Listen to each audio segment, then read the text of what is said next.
My name's Alan Apone. I'm the company is Makeup and Effects Laboratories, or MEL, which is what we call it, and I'm the CEO and founder of the company. We first got associated with Star Trek during the second season of Next Generation. I believe it was the Borg episodes, because we created all the original Borg components for the Borgs for the show. And from there, because I had a relationship as a makeup artist with Michael Westmore, and Michael knew that I had in stock a lot of different molds for robots and things. So he asked what we had to put together. So we put together a bunch of stuff for him, for the makeups, and then the costume department saw what Michael had and came over and said, well, what else do you have? So we ended up elaborating with them and creating the Borg suits. The most challenging thing that we had to do for Star Trek was actually a Borg suit for 7 and 9, because they wanted something that was form-fitting for her, for Jerry Ryan, but yet allowed her to move and had to be sexy yet menacing. You know, the whole bit, exactly the way she looks when you see her in her full Borg outfit. There were restrictions. I mean, she was restricted a lot in her movements just by what was called out for. So we tried to make it as flexible as possible. And to do so, a lot of the suit was not sculpted. It was actually handcrafted onto a body form that we took of her.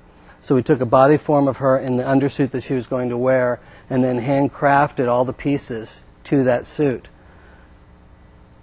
And we had only a couple of weeks in which to do that in. So when the 7 and 9 came, we sort of had an idea, you know, the movement of the Borg.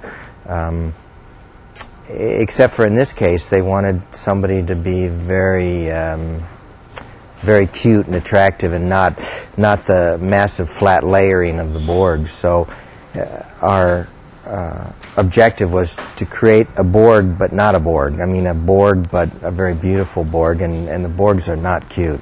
Once we did a body cast of her, we didn't have much time to do any sculpting, so what we did was we tried to be a little more creative, and which speed sort of makes you do that sometimes. So we took neoprene and we created the fold-over sections, which are the Borg.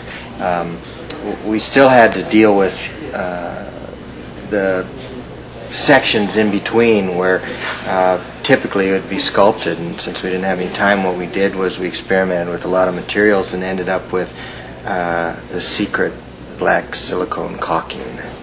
And as we would squirt it on there, we'd just take a palette knife and kind of work it in to create that kind of organic shape.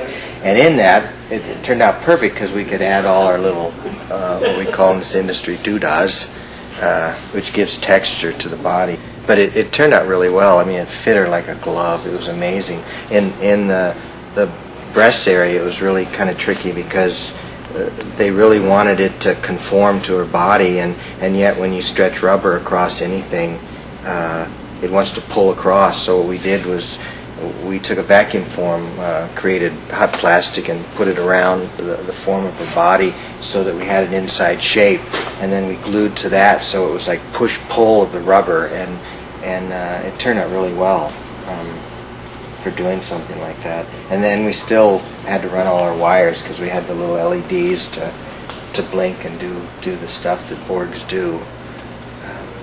Overall, a week and a half of a whole lot of fun and sweat, but it turned out good.